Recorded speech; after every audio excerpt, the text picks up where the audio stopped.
Kyler Phillips against Marcelo or Rojo. Now, you interviewed Marcelo. I did interview him. Unfortunately, I don't speak Spanish. Unfortunately, a lot of people don't speak Spanish on the channel. Yeah, but a bunch of people did, and a lot of people enjoyed it. Yeah. I even heard one guy who listened the whole thing all the way through, even though he doesn't know any Spanish, and he thoroughly enjoyed it. Oh, that's nice. So there you go.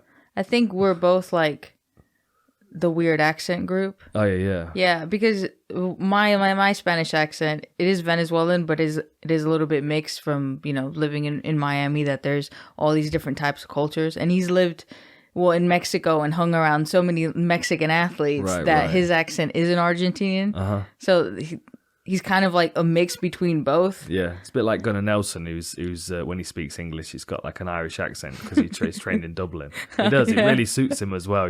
He could pass as Irish. Yeah. Well, it has nothing to do with his fighting, by the way. But what did Marcelo have to say for himself? What did he have to say about Kyler Phillips? Well, he's been training really hard. Has he? Yeah, from what I heard. Where's he training? Well, right now he's at the Apex. Okay. So he trains at Entran Gym in Tijuana, but because Brandon Moreno had that fight with Figueiredo, he came over there. He came with him, right? Yeah, he came with him, and he's been training there. So that means like his nutrition has been watched out for, his training, his just everything has been top level watched out for. Yeah. Especially if you think about a fight that was for the belt. Well, yeah, he's been in Moreno's shadow for the past few weeks, so that's going to have done him a lot of favors. Yeah. Good experience for him. Although I wonder whether that changed the kind of mood in the camp when Moreno didn't win. You know what I mean? Like whether he was like fired up. Was he? Yeah. Yeah, he told in the interview. One thing that I said was, what is that dude's name? The bald dude that you call Barnacle. Waleed Ismail. Yeah. Yeah. So he was. So Waleed was talking about like another fight and stuff, and he was ready to jump on him, and then Moreno told him to like calm down, that it's okay that he lost. That's how it is. Like no need. And then he was like, okay, I'll respect Moreno. It didn't. Yeah. But I mean. Yeah, what's type of teammate that you want in your bag, sure. ready to go. Well, and a couple of weeks away from his fight as well. Mm-hmm. You got to think how fired up he must feel anyway. Yeah, I did ask him because obviously the fight was in California, and then when fight week is always, it's not the most ideal. Like training in the hotel is usually like a really small place, and everybody wants to train at the same time. Yep. The mats are horrible, and but. Oh, yeah. Although no, he would have probably been looked after because he was with the champ. Yeah. So they would have probably had like private training room and stuff. And a lot of his team, so because it was so close, the whole team came up. So he said he didn't feel like he lost any training, and the PI, everybody at the PI was there, so they gave him all his meals. So none of his nutrition was cut off or affected by it. It was just because they all travel with the UFC anyway, so they're all that's cool. Been a pretty good setup for him then. Yeah, it has. So, what do you think of Kyler Phillips? I love Kyler Phillips. Of course you do, because he's super slick and he's a bit wild and he throws all kinds of shit. I love it. So when he first, I was sad this got matched up because I'm like, I like both guys. Like both of them, yeah. So his Kyler Phillips' nickname is the Matrix, right? Mm-hmm. But this so when he was a kid, I can't remember whether his dad used to call him like the Hurricane or the Tornado. But they used to take him to, like, they used to go to parties, like family parties and stuff, and he'd be grappling with the other kids there. And, like, having, like cleared the furniture out, and these kids are grappling and stuff. And he was always, like, wild. He was just kind of scrappy and wild. But then, since he got to MMA Lab, and you've got to think, being around the likes of Anthony Pettis and stuff's got to help. Like, he's a super slick striker. Now they call him the Matrix. Yeah. And he is very, very slick. He is very slick. I think most people are probably going to be having him as the favorite coming into this against Rojo. Would you not say? Yeah, I would say. Are you picking this one then? Which way are you going?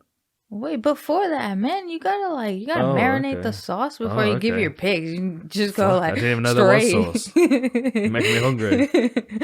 But I would say because he trains with MMA and the guys at MMA Lab, I think that's perfect for him, especially his style. Because I got to train with Ryan Diaz over in Vancouver, but he's part of that. He sometimes goes to it, and they're great at making your crazy style effective. Mm-hmm.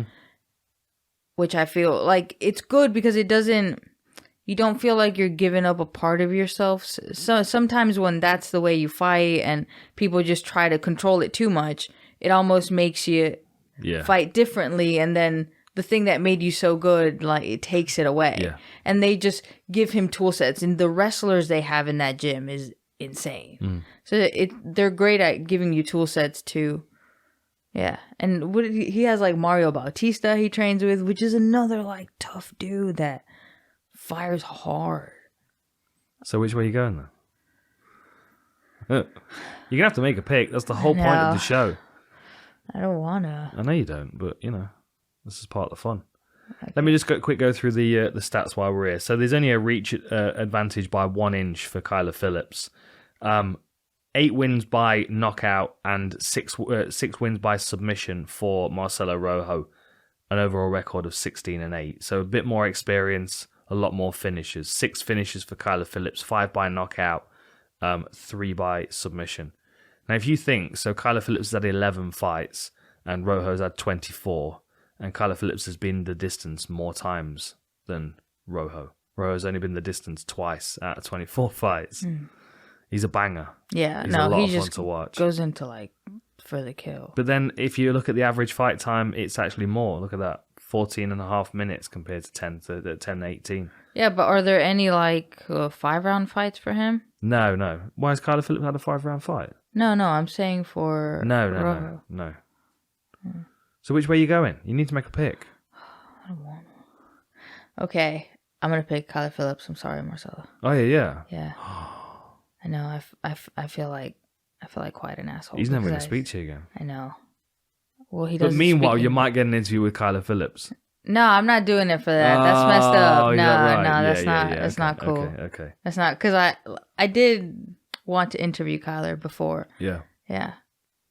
I think Kyler Phillips is really going to be pushed in this fight. Yeah. I think Rojo's going to really be able to drag him into the later rounds, but I do think Phillips is probably going to win 2 of the 3 rounds and take the decision. But I think he's going to be pushed. Rojo has good like knockout power too. Like if he does his crazy stuff and then not when he sees it really there, because I'm all for crazy things if they're the right moment. If you don't do like a Michael Pereira, backflip off the fence. When or like you're about to finish him and then you do a jumping knee 3 times and then it doesn't get finished because you kept doing that. Yeah, but if he had landed it would have been brilliant. Yeah, but that's not. But he didn't. Brilliant. So no one will remember. Yeah. I think Marcelo can catch him. He does have good knockout power. Yeah. And he's been training hard, and body shots can be a big factor in this fight just because of the way Moreno trains. You have to think they stand quite close to each other and they go nice combos to the body and the head. And usually, or I think Argentinians have really good boxing because that's kind of what they have there. And yeah, just a lot of really good guys have now come to Entram Gym after Brandon Moreno won the belt, just because I think all these Hispanic people are like coming in as seeing him as, oh, this is the perfect way to move forward. So he says like a bunch of people have joined the team, which I think is pretty great. But you're still picking Kyler Phillips. Yeah, I'm still picking Kyler Well, Phillips. I'll pick Marcelo Rojo. I'll still be friends with him. Thank you for doing an interview for the channel, Marcelo. I'll support you. I mean, I can't believe she would pick against you. Unbelievable.